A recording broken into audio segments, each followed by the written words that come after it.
اللہ وبرکاتہ۔ وعلیکم السلام ورحمۃ اللہ وبرکاتہ۔ ریاض بھائی، آپ سے مل کر بہت خوشی ہوئی، لیکن آپ اس وقت یہاں کیسے؟ کیا کوئی اہم مسئلہ ہے؟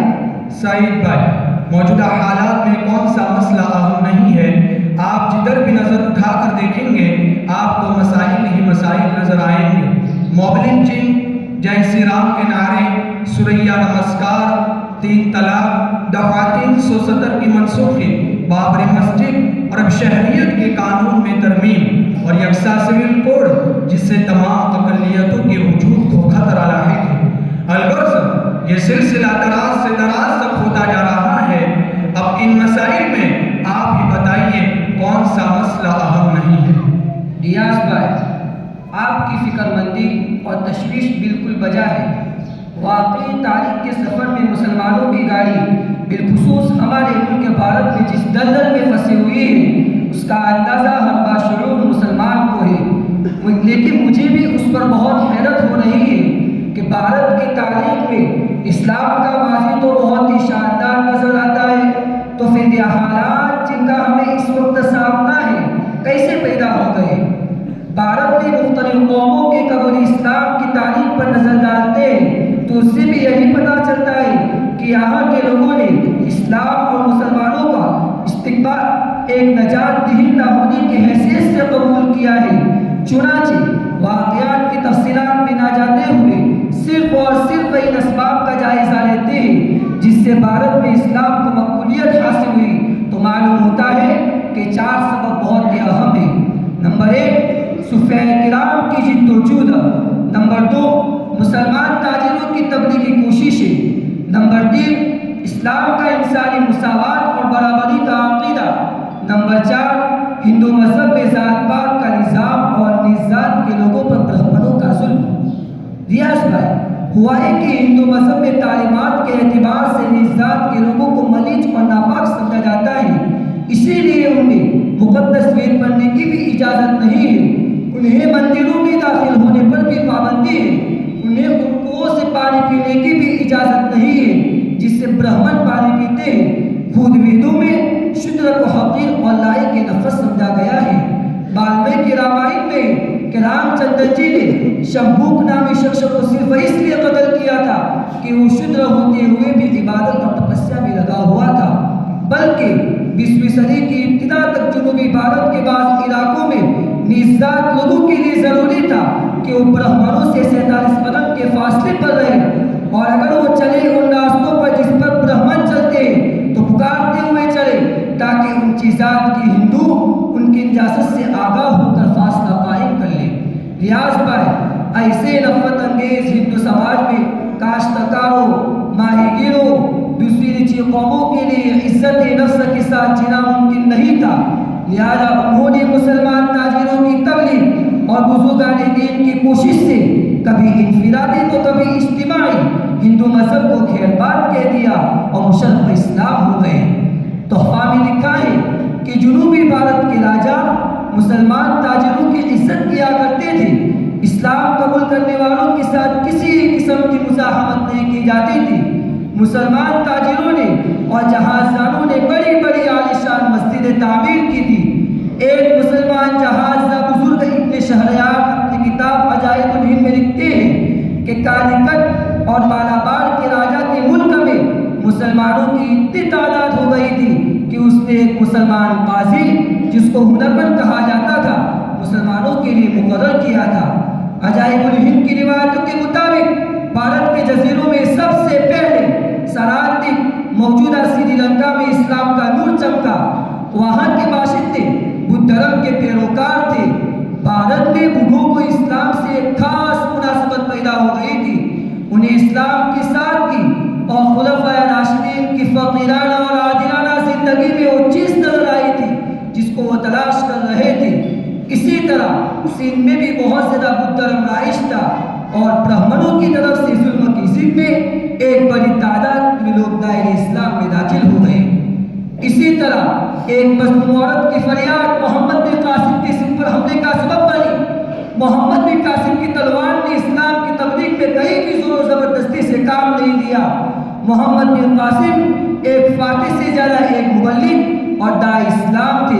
انہوں نے تو برہمنوں میں بھی یہ اعلان جاری کر دیا، جس کا جی چاہے مسلمان بن کے حقوق میں ہماری برابری کا درجہ حاصل کر لے، اور جس کا جی چاہے ذمہ بن کر اپنے مذہب پر قائم رہے۔ جب بہت سے برہمنوں نے یہ دیکھا کہ بہت بڑی تعداد میں مسلمان ہو رہے ہیں اور مسلمانوں کی طرف صلح کا ہاتھ بڑھا رہے ہیں، تو انہوں نے بھی اپنا ایک وفد محمد بن قاسم کی خدمت میں بھیجا اور بہت سے برہمن دائرہ اسلام میں داخل ہو گئے۔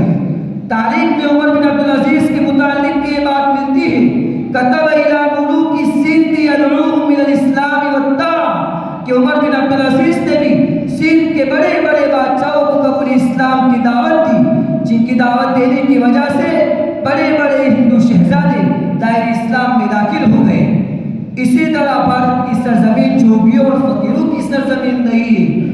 وہ لوگوں کو ریاست کی کچھ شعبے دکھا کر اپنا معتقد اور گرویدہ بنایا کرتے تھے۔ صوفیاء کرام نے یہاں کے باشندوں کے مزاج کو مد نظر رکھتے ہوئے تبلیغ اسلام کے لیے اپنی کراماتیں دکھائی اور اپنی شفاف روحانیت اور ذکر کے انوار سے سادھو سنتوں پر برتری حاصل کر لی، اور ان کی کرامتیں لوگوں کے لیے اسلام کی روحانی طاقت کی نشانیاں بن گئی۔ ابن بطوطہ نے اپنے سفر نامے میں کرامتوں کے ذریعے بعض لوگوں کے عجیب و غریب واقعات نقل کیے ہیں۔ ریاض بھائی، ہمارے ملک بھارت میں اشاعت اسلام کی تاریخ پر نظر ڈالتے ہیں تو اس سے بھی یہی پتہ چلتا ہے کہ یہاں کے لوگوں نے اسلام اور مسلمانوں کا استقبال ایک مسیحا کے روپ میں کیا تھا۔ تو پھر کیا وجہ بنی اور ایسے کون سے اسباب پیدا ہو گئے کہ حالات کا پاسا ہی پلٹ گیا اور مسلمانوں کو نفرت کی نگاہ سے دیکھا جانے لگا؟ سعید بھائی دیکھیے، یہ حالات اس لیے پیدا ہوئے کہ یہ عوام کی اکثریت کے جسم میں اسلام اور مسلمانوں کی دشمنی کے زہر کا انجیکشن دیا گیا۔ یہ زہر کا انجیکشن سب سے پہلے انگریز مورخوں یعنی اتہاس لکھنے والوں نے لگایا، جنہوں نے اپنی سیاسی مفادات کے تحت تاریخ کی کتابیں لکھی اور ان میں مسلمانوں کے مظالم کے فرضی اور من گھڑت قصے لکھے، جن پر یقین کر لینے کے بعد نفرت کا زہر پھیلانے کے لیے ہندوؤں نے بھی مسلمانوں پر الزامات لگائے۔ اس سے پورا ماحول زہریلا ہو گیا، اور بعد مسلمان مورخوں نے مسلمانوں کی رواداری کی تاریخ پر کتابیں لکھی، لیکن مسلمانوں کی لکھی ہوئی کتابیں سرکاری اسکولوں اور جامعات میں نصاب کا حصہ نہیں بن سکی اور انہیں غیر مسلموں نے نہیں پڑھا۔ اس لیے اسلام دشمنی کا زہر برادران وطن کے ذہن و دماغ میں باقی رہا۔ اس لیے برادران وطن کے ذہن و دماغ سے جب تک اسلام دشمنی کا زہر نہیں نکالا جائے گا، حالات نہیں بدلیں گے اور ہر تھوڑے دنوں پر ایک نیا زخم لگتا رہے گا۔ مسلمان 1000 سال سے ہندوستان میں ہندوؤں کے ساتھ رہ رہے ہیں، لیکن انگریزوں سے پہلے یہ بیگام بھی نہیں تھی۔ اس لیے بہت ضروری کام علمی اور عملی سطح پر اس زہر کا تریاق مہیا کرنا ہے اور برادران وطن کو ساتھ لے کر حالات کا مقابلہ کرنا ہے۔ لیکن سعید بھائی، ایک بات اچھی طرح سمجھ لینی چاہیے کہ یہ احتجاج، جلوس، مظاہرے، مطالبے جمہوریت کے دور کے مؤثر ہتھیار ضرور ہے اور ان سے مفر نہیں، لیکن ہمیں نگاہ دوربین و دررس کو موجودہ مسائل کا پائیدار حل میں ڈھونڈنا چاہیے۔ احتجاجات کی حیثیت تو وقتی اور عارضی علاج کی ہے، یہ بے شک ضروری کام ہے، لیکن ہمیں شفائے عاجل ہی پر نہیں، شفائے کامل اور شفائے مستقل پر بھی توجہ دینی چاہیے۔ ریاض بھائی، آپ نے تو حالات کا بہت ہی اچھی طریقے سے تجزیہ تو پیش کر لیا اور آپ نے مرض کی نشاندہی بھی کر لی، اور آپ کی گفتگو سے احتجاجات اور مظاہروں کی حیثیت بھی معلوم ہو گئی۔ لیکن اب آپ ہی بتا دیجیے کہ موجودہ حالات کا پائیدار حل اور بقول آپ کی شفائے کامل اور شفائے مستقل کیا ہے؟ سعید بھائی، یہ ہمارے عبداللہ بھائی ہیں، ماشاءاللہ بہت سلجھے ہوئے انسان ہیں، آپ کے سوال کا جواب یہ دیں گے۔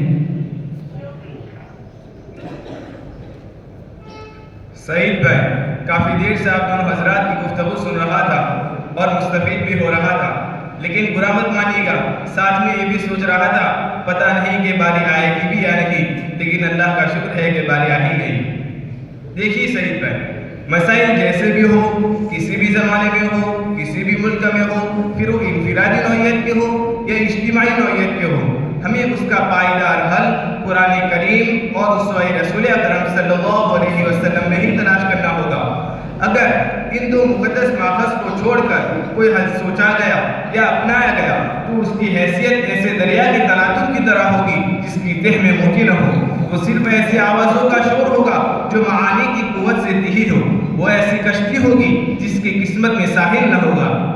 سعید بھائی، اب سنیے، شریعت اسلامی کے نقطہ نظر سے کسی ملک میں اگر مسلمان اقلیت یعنی لگومتی میں ہو اور اکثریت یعنی بہومتی کی چیرادستی کے شکار ہو، ان کا پرسنلہ تک محفوظ نہ ہو، ان کے اسلامی تشخص کو ختم کیا جا رہا ہو، دین کے احکام پر عمل کرنا ممکن نہ رہا ہو، تو اس صورت میں ایمان اور جان کی حفاظت کے لیے 3 راستے اختیار کیے جا سکتے ہیں۔ نمبر 1 ہجرت، نمبر 2 مقابلہ، نمبر 3 دعوت۔ پہلا راستہ ہجرت کا راستہ ہے۔ صحابہ کرام رضوان اللہ علیہم مجمعین نے پہلے حبشہ کی طرف ہجرت کی ہے، پھر مدینہ کی طرف ہجرت کی ہے، لیکن ہمارے ملک بھارت کے تناظر میں 20 کروڑ مسلمانوں کے لیے ہجرت کا کوئی امکان نہیں ہے۔ کیوں؟ اس لیے کہ دنیا کا کوئی ملک اتنی بڑی آبادی کو اپنے یہاں رہنے کی جگہ نہیں دے سکتا ہے۔ اور دوسرا یہ کہ مسلمان جس ملک کو مسلمانوں نے اپنے خون پسینے سے سیراب کیا ہو، اس کو خالی کر دینا اور دوسروں کے حوالے کر دینا کسی بھی حال میں گوارا نہیں ہے۔ اور مسلمان ابھی دستوری طور پر برابر کے شہری ہیں، اس لیے مسلمانوں کو اپنے دستور حقوق حاصل کرنے کے لیے جد و جہد جاری رکھنی چاہیے۔ دوسرا راستہ مقابلے کا راستہ ہے، لیکن شریعت نے اس کے لیے چند شرائط مقرر کیے ہیں، اس لیے مقابلے کا راستہ اپنانا بھی آسان معلوم نہیں ہوتا ہے۔ تیسرا اور آخری راستہ دعوت اور اسلام کے صحیح تعارف کا ہے۔ اللہ تبارک و تعالیٰ کا غیبی نظام یہ ہے کہ کوئی جماعت دعوت اسلامی کا فریضہ انجام دیتی ہے، غیر مسلموں کے ساتھ حسن سلوک کا معاملہ کرتی ہے، تو اس پر اس دنیا میں 3 قسم کے نتائج مرتب ہوتے ہیں۔ نمبر 1 کہ وہ اپنے مدعوین کے شر سے محفوظ ہو جاتے ہیں، یعنی ان پر اللہ تبارک و تعالیٰ کی طرف سے خصوصی تحفظ ہوتا ہے۔ قرآن کریم میں رسول اللہ صلی اللہ علیہ وسلم سے فرمایا گیا، بلغ ما انزل الیک من ربک وان لم تفعل فما بلغت رسالته واللہ یعصمک من الناس۔ اے نبی جی، آپ کے پروردگار کی طرف سے جو کچھ آپ پر اتارا گیا ہے اس کی تبلیغ کیجیے۔ اگر آپ ایسا نہیں کریں گے تو اس کا مطلب یہ ہوگا کہ آپ نے اللہ تبارک و تعالیٰ کے پیغام کو نہیں پہنچایا، اور اللہ تبارک و تعالیٰ آپ کی لوگوں کی سازشوں سے حفاظت فرمائے گا۔ تو گویا لوگوں کی شر سے محفوظ رہنے کا غیبی ذریعہ اسلام کی تبلیغ ہے۔ دوسرا اثر یہ ہوگا کہ نفرتوں کی آگ بجھ جائے گی، محبتوں کے جذبات پیدا ہوں گے، دشمنی دوستی میں بدل جائے گی۔ قرآن کریم میں اللہ تبارک و تعالیٰ نے ارشاد فرمایا ہے، لا تستوی الحسنة ولا السیئة ادفع بالتي هي احسن فاذا الذي بينك وبينه عداوة كأنه ولي حميم۔ نیکی اور بدی برابر نہیں ہو سکتی ہے، لہذا آپ بدی کا دفاع کیجئے اس طریقے پر جو بہترین ہو۔ نتیجہ یہ ہوگا کہ جن کے درمیان اور آپ کے درمیان دشمنی تھی، دیکھتے ہی دیکھتے وہ تمہارا جگری دوست بن جائے گا۔ تیسرا اثر یہ ہوگا کہ اگر مدعوین دعوت حق قبول کرنے سے انکار کر دے اور ظلم و زیادتی پر کمر بستہ ہو جائے تو اللہ تبارک و تعالیٰ ایسی قوم کو اپنے گرفت میں لیتے ہیں اور ان کے مقابلے میں ایمان والوں کی مدد فرماتے ہیں۔ قرآن کریم میں جن عذاب دی ہوئے قوموں کا تذکرہ آیا ہے، آپ ان کی تاریخ دیکھ لیجیے۔ جب ان تک اللہ تبارک و تعالیٰ کا پیغام پہنچ گیا بلکہ پہنچانے کا حق ادا کر دیا گیا، اس کے باوجود ایمان نہیں لائے اور ظلم و زیادتی سے باز نہیں آئے، تب جا کر ان پر اللہ تبارک و تعالیٰ کی طرف سے عذاب آیا ہے۔ اور جن تک ابھی اسلام کی دعوت پہنچی ہی نہیں ہے، وہ منکرین اور معاندین نہیں ہیں، وہ تو غافلین ہیں، ان پر اس دنیا میں اللہ تبارک و تعالیٰ کی طرف سے عذاب نہیں آتا ہے۔ اور ہمارے ملک بھارت کی صورتحال بھی کافی حد تک یہی ہے، اس لیے سیاسی تدبیریں وقتی طور پر تو مسئلے کو حل کر سکتی ہیں یا دشواری میں کمی کا باعث تو بن سکتی ہے، لیکن یہ کوئی مستقل حل نہیں ہے۔ اصل حل اسلام کا صحیح تعارف اور دعوت اللہ ہے۔ علی سردار جعفر کا شعر ہے، کام اب کوئی نہ آئے گا بس ایک دل کے سوا، کام اب کوئی نہ آئے گا بس ایک دل کے سوا، راستے بند ہے سب پوچھے قاتل کے سوا. اس میں معمولی ترمیم کر کے کہوں گا میں، راستے بند ہے سب پوچھے دعوت کے سوا. عبداللہ بھائی ماشاءاللہ آپ نے حالات کا اسلامی حل تو ڈھونڈ ہی نکالا، لیکن اب بھی میرے دماغ میں ایک سوال گردش کر رہا ہے کہ آپ نے حالات کا جو حل نکالا وہ حل ہی نہیں بلکہ یہ تو مسلمانوں کا ایک فرض منصبی ہے. اس امت کو کنتم خیر امت اخرجت للناس کا تمغہ اور گولڈ میڈل بھی اس ذمہ داری کی وجہ سے ملا ہے. پہلے کرنے کے مسلمانوں نے اس ذمہ داری کو بحسن خوبی انجام دیا، تو پھر کیا وجہ بنی کہ بعد کے زمانوں میں مسلمانوں نے اس کی طرف توجہ ہی نہیں دی اور تاریخ میں دین اسلام کی گاڑی کا ڈیلیمنٹ کیوں ہوا، یعنی گاڑی پٹری سے کیوں اتر گئی؟ سعید بھائی، یہ ہمارے ساتھ زبیر بھائی ہیں جو تاریخ میں ماشاءاللہ اچھی دلچسپی رکھتے ہیں. آپ کے سوال کا جواب یہ اچھی طرح دے سکیں گے.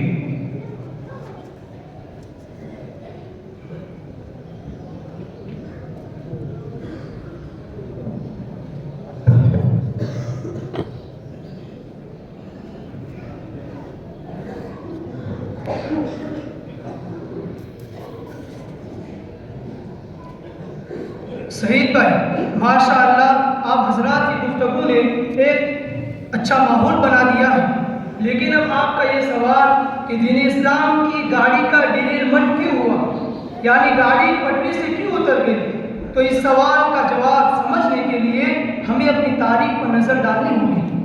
چنانچہ پہلی صدی ہجری میں حضرت نبی اکرم صلی اللہ علیہ وسلم اور صحابہ کرام رضوان اللہ علیہم اجمعین نے اس قوت سے توحید کا سور پھونکا کہ فتح مکہ کے بعد پورا جزیرۃ العرب حلقہ بگوش اسلام ہو گیا، اور جزیرۃ العرب کے گرد و پیش جتنے ملک تھے وہ سب کے سب اسلام میں داخل ہو گئے، یا ان کی غالب اکثریت یعنی بہومتی نے اسلام قبول کر لیا.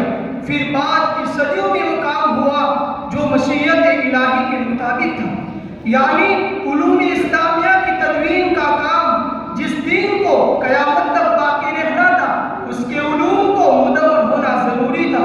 دوسری، تیسری اور چوتھی صدی ہجری میں دنیا کے رقبہ زمین کے ایک بڑے حصے میں اسلام کا جھنڈا لہرا رہا تھا. اس وقت علوم اسلامیہ کی تدوین بہت بڑے پیمانے پر ہوئی، سیاہ ستہ کی تدوین ہوئی، اسلامی قوانین کی ترتیب عمل میں آئی، تفسیر اور سیرت کی کتابیں لکھی گئی، علم کلام وجود میں آیا. الغرض اسلامی علوم کا کوئی ایسا شعبہ نہیں تھا جس میں نامور علماء سامنے نہ آئے ہوں. ان سب کے ساتھ تمدن کی تعمیر اور سائنس کا ترقی کا زمانہ شروع ہوا. شہید بھائی، اسلامی تاریخ کے اس سفر سے یہ نتیجہ نکالا جا سکتا ہے کہ جب مسلمانوں کی تعداد بہت کم ہو اور وہ دوسری قوموں کی اکثریت کے سمندر میں زندگی گزار رہے ہو تو ان کی ترجیحات میں سے سب سے پہلی ترجیح اسلام کا صحیح تعارف کروانا اور اسلام کا پیغام پہنچانا ہے اور توحید کی دعوت دینا ہے. جب اس دعوت کے نتیجے میں پوری قوم یا ان کی اکثریت اسلام قبول کر لیتی ہے تو اس کے بعد علوم اسلامیہ کی تدوین اور تہذیب و تمدن کے فروغ کا دور شروع ہوتا ہے. شہید بھائی، یہ بات ذہن میں رکھ کر اب سمجھیے کہ گاڑی پٹری سے کیسے اتری. تو دیکھیے کہ جس طرح ایک فرد اپنی شاکلہ ذہنی یعنی مائنڈ سیٹ کے مطابق عمل کرتا ہے، اسی طرح قومیں اپنی شاکلہ ذہنی یعنی مائنڈ سیٹ کے مطابق عمل کرتی ہیں. قرآن کریم کی آیت اس حقیقت پر شاہد ہے، کل یعمل علی شاکلتہ، کہ ہر شخص اپنی شاکلہ ذہنی کے مطابق عمل کرتا ہے. پہلی صدی ہجری کا شاکلہ ذہنی یعنی مائنڈ سیٹ جیسے حضور صلی اللہ علیہ وسلم نے بنایا تھا وہ اسلامی تعارف کا شاکلہ ذہنی تھا.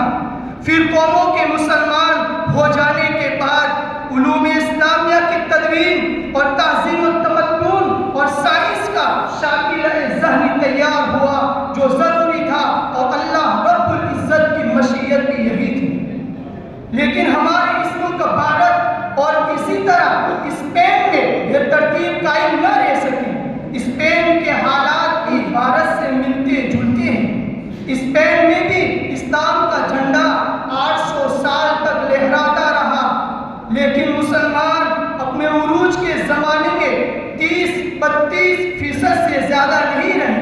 پھر کیا ہوا؟ یہ ہوا کہ 800 سال حکومت کرنے کے باوجود ایک وقت وہ آیا کہ مسلمانوں کو زبردستی عیسائی بنا دیا گیا، اور جو عیسائی بننے کے لیے تیار نہیں ہوئے انہیں ختم کر دیا گیا یا ملک سے نکال دیا گیا۔ یوں مسلمانوں کی حکومت کا چراغ گل ہو گیا۔ وجہ کیا بنی؟ حضرت مولانا مناصر احسن گیلانی رحمۃ اللہ علیہ اپنے ایک مضمون میں جو معارف اپریل سن عیسوی 1957 میں چھپا تھا، لکھتے ہیں کہ مسلمانوں کے لیے وہ اسپین زیادہ پائیدار ہوتا جس میں الزہرا، قرطبہ، غرناطہ وغیرہ کی تعمیرات نہ ہوتی، مگر مسلمانوں کو خیر الامم ہونے کی حیثیت سے جو ذمہ داری عطا کی گئی تھی، اگر وہاں کا حکمران طبقہ اس کو پیش نظر رکھتا تو وہ جن سیاسی مسائل اور آفات میں مبتلا ہو کر ختم ہو گئے شاید یہ صورت پیش نہ آتی۔ شہید بھائی، ہم اس ملک میں ایسے ہی حالات سے گزر رہے ہیں۔ حضرت مولانا مناصر احسن گیلانی رحمۃ اللہ علیہ کے مضمون میں اسپین کی جگہ بھارت کا لفظ رکھ دیجئے اور وہاں تعمیرات کی جگہ قطب مینار، لال قلعہ، تاج محل وغیرہ کا نام رکھ دیجئے تو یہ مضمون بھارت پر پورے طور پر فٹ ہوتا ہے۔ یعنی یہاں مسلم بادشاہوں نے راج ضرور کیا لیکن اسلام کے تعارف کا کام کاج نہیں کیا۔ الغرض یہاں کی قومیں مسلمانوں سے قریب رہتے ہوئے بھی ذہنی طور پر دور رہی، پھر اس پر انگریزوں کے زہریلے انجیکشن نے جلدی پر تیل کا کام کیا۔ زبیر بھائی، اب حالات کے اس جائزے اور تاریخ کے اس تجزیے کے بعد ہماری آئندہ کے لیے منصوبہ بندی کیا ہونی چاہیے اور ہمیں اپنے کوتاہیوں کی تلافی کس طرح کرنی چاہیے؟ وقت تو بہت ہو گیا، ذرا اختصار کے ساتھ اس کو بھی بتا دیجیے۔ صحیح ہے، اس سلسلے میں ہمیں کچھ اقدامات عملی سطح پر بھی کرنے ہوں گے اور کچھ اقدامات علمی سطح پر بھی کرنے ہوں گے۔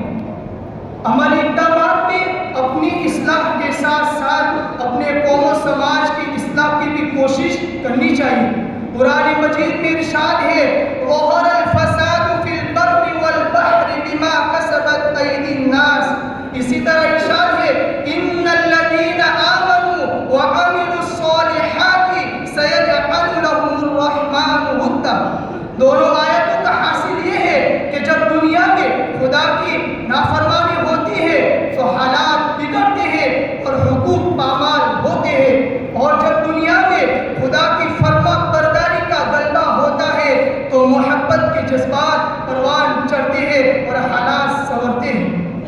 دوسرا عمل اقدام یہ کرنا ہوگا کہ ہم جہاں کہیں بھی ہو اپنے گرد و پیش رہنے والے اہل وطن بھائیوں کے ساتھ برادرانہ تعلقات قائم کریں۔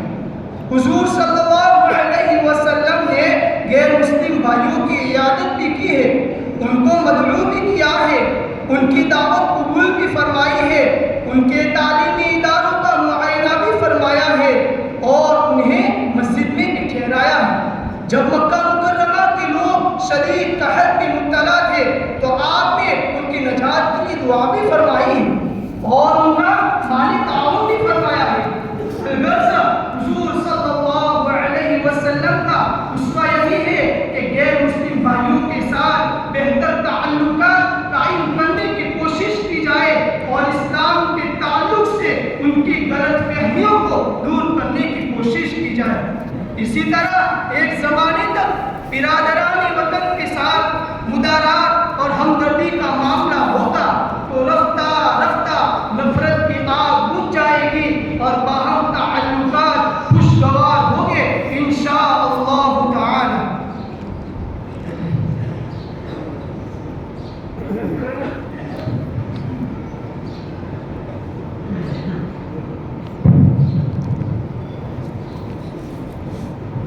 سعید بھائی، زبیر بھائی نے علمی سطح پر اقدامات کی جو بات کہی اس پر میں ایک بات کہنا چاہتا ہوں، وہ یہ ہے کہ موجودہ زمانے میں الیکٹرانک اور سوشل میڈیا کے ذریعے اسلام کے خلاف بے بنیاد اور بے سر و پا باتیں گھر گھر پہنچائی جا رہی ہیں، جس کی پاداش میں جہاں ایک طرف برادران وطن کے دلوں میں اسلام اور مسلمانوں کی دشمنی اور تنفر پیدا ہو رہا ہے، وہیں دوسری طرف ضعیف الاعتقاد اور لبرل و آزاد ذہنیت رکھنے والے مسلمان بالخصوص عصری علوم سے وابستہ لوگوں کا اسلام پر ایمان اور اعتماد متزلزل ہو رہا ہے۔ اس پس منظر میں اہل مدارس پر ایک بہت ہی اہم فریضہ یہ عائد ہوتا ہے کہ اسلام کے خلاف پھیلائے جانے والی غلط فہمیوں اور اعتراضات کا جائزہ لے اور ان کے ازالے کی فکر و سعی کرے۔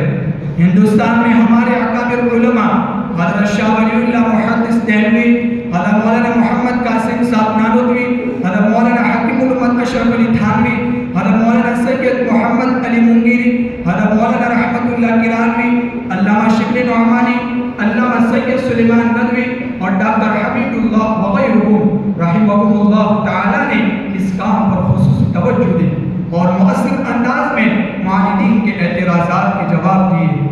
یہ ایک حقیقت ہے کہ درس نظامی کی نصابی کتب بالخصوص عقائد اور فلسفہ و منطق پر مشتمل کتب کو کما حق پڑھنے سے اس نوع کی مہارت کسی قدر پیدا ہو جاتی ہے، تاہم عصر حاضر میں اعلیٰ صلاحیت کا فقدان اس کا متقاضی ہے کہ صرف درسی کتب پر اکتفا نہ کیا جائے بلکہ درسی کتب کو پڑھ کر فارغ ہو جانے کے بعد کچھ ایسی کتب کا بھی مطالعہ کروایا جائے جن کو پڑھ کر دور جدید میں پیدا ہونے والے شبہات کا جواب اصولی انداز میں دیا جا سکے۔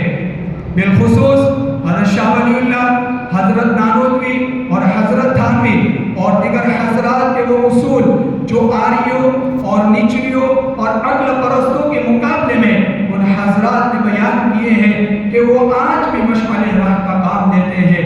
اس کے علاوہ مغربیت اور جدیدیت کے رد میں لکھی ہوئی کتب کا بھی مطالعہ کروایا جائے، اسی طرح عالمی و ہندوستانی مذاہب کا بھی مطالعہ کروایا جائے تاکہ اس کے ذریعے برادران وطن کو اسلام سے متعارف کرانے میں مدد ملے۔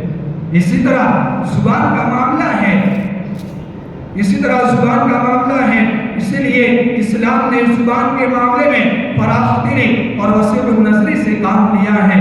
خود نبی کریم صلی اللہ علیہ وسلم نے حضرت زید بن ثابت رضی اللہ تعالیٰ عنہ کو عبرانی زبان سیکھنے کا حکم فرمایا تھا اور انہوں نے صرف 15 دنوں میں یہ زبان سیکھ لی، بلکہ بعض روایتوں سے معلوم ہوتا ہے کہ حضرت زید بن ثابت رضی اللہ تعالیٰ عنہ 6 زبانوں سے واقف تھے۔ اسی لیے اس کے تعارف اسلام کی غرض سے اردو عربی کے علاوہ عالمی، ملکی اور مقامی زبان سے واقفیت حاصل کرنا از حد ضروری ہے۔ اس لیے قرآن کریم میں وَمَا أَرْسَلْنَا مِن رَّسُولٍ إِلَّا بِلِسَانِ قَوْمِهِ لِيُبَيِّنَ لَهُمْ فرمایا گیا ہے۔ الغرض برادران وطن کے سامنے اسلام کا مثبت انداز میں صحیح تعارف اور اسلام پر اٹھنے والے اعتراضات کا جائزہ لے کر سنجیدگی کے ساتھ اس کا ازالہ کرنا اور ان مقاصد کے حصول کے لیے بطور وسیلہ عالمی، ملکی اور مقامی زبانوں سے واقفیت حاصل کرنا آج وقت کی ہم ضرورت ہے۔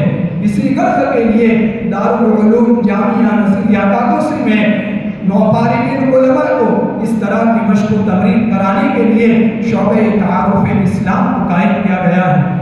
اس سلسلے کی 2 جماعتیں پڑھ کر بھی فارغ ہو چکی اور ان میں کچھ افراد کی کارکردگی بھی اچھی رہی۔ اس شعبے کو قائم کرنے سے کوئی تحریک یا انجمن بنانے کا ارادہ نہیں، بلکہ مقصد یہ ہے کہ کچھ ایسے افراد تیار ہوں جو بڑوں کی رہنمائی میں اس ضرورت کو پورا کر سکیں۔ جزاک اللہ خیرا، ماشاء اللہ ہمارے درمیان جو مذاکرہ رہا وہ بہت ہی مفید رہا۔ اب میں اجازت چاہتا ہوں۔ السلام علیکم ورحمۃ اللہ وبرکاتہ۔ وعلیکم السلام ورحمۃ اللہ وبرکاتہ۔ ماشاء اللہ، جزاک اللہ۔